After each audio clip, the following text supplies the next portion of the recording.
வணக்கம். சித்தகன் உணவை மருந்து மருந்தை உணவு. இன்னைக்கு வண்டுக்கடி இலை அப்படின்னு கிராமப்புறங்களில் சொல்லுவாங்க. சீமை அகத்தி அப்படின்னு லிட்ரேச்சரில் இருக்கும்.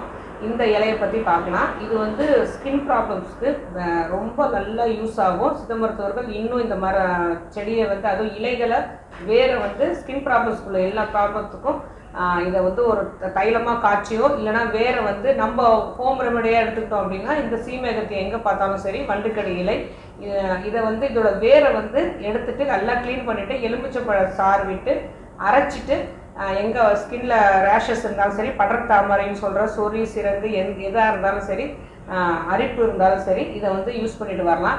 அப்படி இல்லைனா இதை வந்து யூஸ் பண்ணும்போது ஒரு சிலருக்கு வந்து ரேஷஸ், அதாவது இது வந்து ஒரு சிலருக்கு ஒத்துக்காது. ஏன்னா அப்படியே எலுமிச்சம்பழமும் விட்டு அரைக்கிறோம் இல்லையா, வேரும் சேர்த்து விட்டு அரைக்கும் போது அரிப்பு கொஞ்சம் ஒரு சிலருக்கு குணம் கூடுதலாக இருக்கும். அதனால யாருக்கு எது ஒத்துக்குதோ அதை பார்த்துக்கலாம். இதை பொதுவாக எல்லாரும் யூஸ் பண்ணலாம். அப்படின்னா இந்த இலையை வந்து நல்லா அரைச்சிட்டு நல்லா க்ளீன் பண்ணிவிட்டு நல்லா அரைச்சிட்டு அதுலேருந்து சாறு எடுத்து தேங்காய் எண்ணெயில் நல்லா காய்ச்சிட்டு அதில் உள்ள மாய்ஸ்சர், அந்த இலையில உள்ள மாய்ஸ்சர் எல்லாம் போகிற வரைக்கும் நல்லா காய்ச்சிட்டு தைல மாதிரி காய்ச்சி வச்சுக்கிட்டோம் அப்படின்னா இது படர்ந்தா மாதிரி சொறி சிறந்து இருக்கிற இடத்துல தடவிக்கிட்டே வந்தோம் அப்படின்னா இது எல்லாருக்குமே ஒத்துக்கும். ஏன்னா நஞ்சு எல்லாமே நீக்கிடும், இலையில உள்ள நஞ்சுகள் எல்லாமே நீக்கிடும். அதனால வர ரேஷஸ்லாம் கட்டுக்குள்ளே வந்துடும். தைலம் எதுவாக இருந்தாலும் நம்ம யூஸ் பண்ணலாம். ஏன்னா அதை நம்ம நல்லா கொதிக்க வைக்கும் போது மாய்ஸ்சர் எல்லாம் போயிடும் போது தைலத்தில் அதோட நன்மைகள் எல்லாமே இறங்கிடும். அந்த எண்ணெய் சேர்க்குறோமோ நல்லெண்ணையும் சேர்க்கலாம், இல்லை தேங்காய் எண்ணெயும் சேர்க்கலாம்.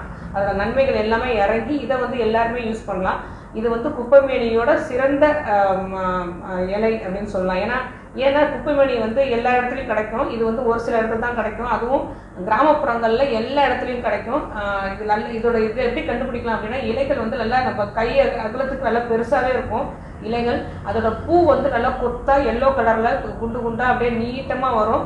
நீங்கள் ஃபோட்டோவில் பார்க்கலாம். இந்த சீமை அகத்தியை வந்து குப்பைமேனியோட ஏன் சிறந்தது அப்படின்னு சொல்கிறோம் அப்படின்னா குப்பையில் கூட குப்பைமேனி வளரும். அது இதே மாதிரி மஞ்சள் சேர்த்து அரைச்சா நம்ம ஸ்கின் ரேஷஸ்லாம் போகும்னு சொல்லியிருக்கோம் இல்லையா. இதோட பலனோட சீமை அகத்தி வந்து டபுள் படங்கு ஸ்கின் ப்ராப்ளம்ஸை வந்து சரியாக்கக்கூடியது.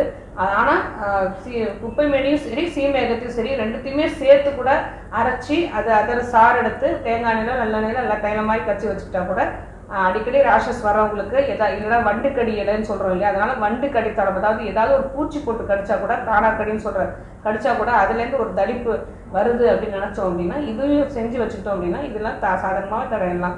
அடுத்தது குழந்தைகள் வந்து நிறைய கிராமப்புறங்களில் விளையாடும் போது திடீர்னு ஏதோ ஒரு கடிச்சிருச்சுன்னு வருவாங்க, இல்லைன்னா மண்ணில் புரண்டு விளையாடும் போது அதனால் ஏற்படுற சொறி சிறங்கு அவங்களுக்கு ரேஷஸ் வந்தால் கூட உடனே இதை செஞ்சு வச்சுக்கிட்டோம் அப்படின்னா வீட்டில் செஞ்சு வச்சுக்கிட்டோம் அப்படின்னா இதை வந்து வண்டுக்கடி இலையும் சரி பாதி சாறு குப்பைமேனி சாறு ரெண்டுத்தையும் கலந்து தேங்காய் எண்ணெய் நல்லெண்ணெய் தைலம் மாதிரி காய்ச்சி வச்சுக்கிட்டோம் அப்படின்னா ஸ்கின் ரேஷஸ் வராது.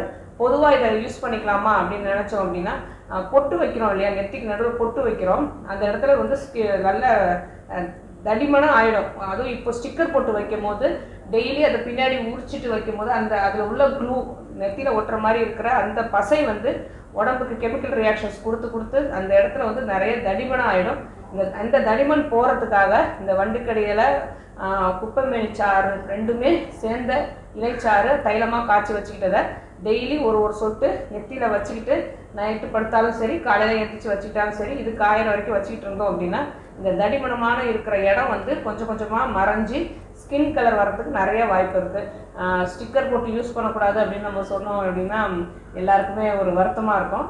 முக்கியமாக ஸ்டிக்கர் போட்டு யூஸ் பண்ணக்கூடாது, சாந்து போட்டு தாராளமாக வச்சுக்கலாம். ஏன்னா அந்த ஸ்டிக்கர் போட்டு பின்னாடி உள்ள பூ வந்து ஸ்கின்னுக்கு பிரச்சனை வரக்கூடியதாக தான் இருக்கும். அது எந்த கெமிக்கல் நமக்கும் ஒவ்வாது.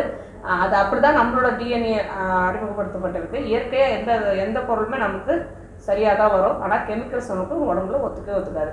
ஸோ இந்த மாதிரி ஸ்கின் ரேஷஸ் வரும்போது இந்த வண்டுக்கடி இலை சீமை அகத்திங்கிற இந்த இலையை நம்ம தைலமாக காய்ச்சி வச்சுக்கிட்டோம் அப்படின்னா நமக்கு ஸ்கின்ல எந்த ப்ராப்ளம்ஸ் வந்தாலும் சரியாயிடும். ஆரோக்கியமாக வாழ்வோம். வேறு எதை பற்றி பேசணும்னு நினச்சாலும் சரி தாராளமாக கமெண்ட் பண்ணுங்கள். உங்களுக்கு எந்த நோயாக இருந்தாலும் சித்தாக்கரை அணுகுங்க.